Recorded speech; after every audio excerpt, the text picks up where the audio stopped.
Doctor Bhimrao Ambedkar के बारे में 3 और बातें आज आपको बताते हैं। उन्होंने कहा था भारत के मुसलमान कभी भी इस देश के लिए ईमानदार नहीं रहेंगे क्योंकि वो भारत को दारुल हर्ब मानते हैं, ना कि दारुल इस्लाम मानते हैं।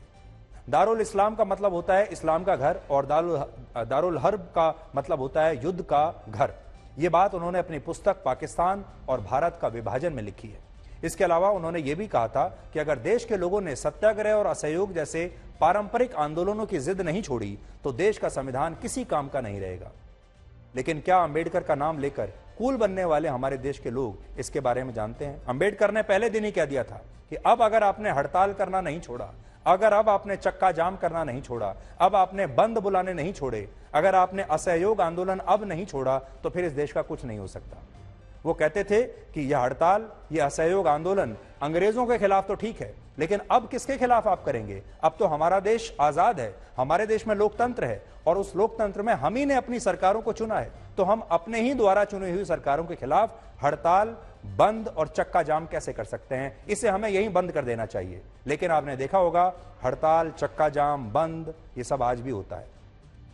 डॉक्टर अंबेडकर नेताओं की प्रतिमा लगाकर उनके स्मरण करने के भी बड़े खिलाफ थे, लेकिन भारत के नेताओं ने इसी देश में अंबेडकर की हजारों मूर्तियां बनवा दी, उनके नाम पर चुनाव में वोट मांगे और इसीलिए हमें लगता है कि हमारे देश के एक खास वर्ग ने और राजनीति ने अंबेडकर का बड़ा अपमान किया हर रोज और उनका दुरुपयोग किया। क्योंकि अगर वो अंबेडकर को समझते तो उन्हें उनके मूल विचारों के बारे में आज जरूर पता होता।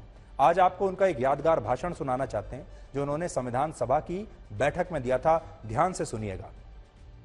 So far as the ultimate goal is concerned, I think none of us need have any apprehensions. None of us need have any doubt. But my fear, which I must express clearly, is this. Our difficulty, as I said, is not about the ultimate future. Our difficulty is how to make the heterogeneous mess that we have today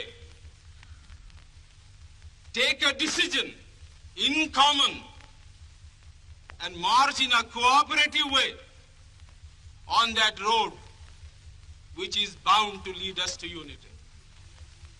Our difficulty is not with regard to the ultimate.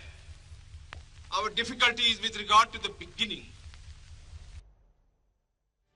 Doctor Ambedkar बहुत पढ़े लिखे व्यक्ति थे, दुनिया के बारे में जानते थे, दुनिया की व्यवस्थाओं के बारे में जानते थे, कानून के बारे में जानते थे, संविधान की रचना उन्होंने की और डॉक्टर अंबेडकर के जो विचार थे वो इस देश के लोगों ने तुरंत उनके नई सरकार बनने के अगले साल ही उनके विचारों को भुला दिया और उन्हें भी भुला दिया। ये उनके साथ हमारे देश के लोगों ने बहुत बड़ी नाइंसाफी की है और बाद में 1956 में ही उनकी मृत्यु भी हो गई। सोचिए। और आज उसके बाद जब उनकी मृत्यु हुई तो हमारे देश में उन्हीं के नाम पर अलग अलग राजनीतिक दुकानें खुल गई, उन्हीं के नाम का इस्तेमाल होने लगा, स्लोगन बनने लगे, चुनावी नारे बनने लगे। इसलिए आज हम आपसे ये कहना चाहते हैं कि डॉक्टर अंबेडकर ने जिस भारत की कल्पना की थी वो ये भारत नहीं है और जो उनके विचार थे वो आज उन्हीं लोगों से मेल नहीं खाते जो डॉक्टर अंबेडकर का नाम ले लेकर आपसे वोट मांगते हैं। अगर उन नेताओं को भी डॉक्टर अंबेडकर के विचार पता चल जाएं तो फिर वो शायद बहुत ही असमंजस की स्थिति में आज आ जाएंगे।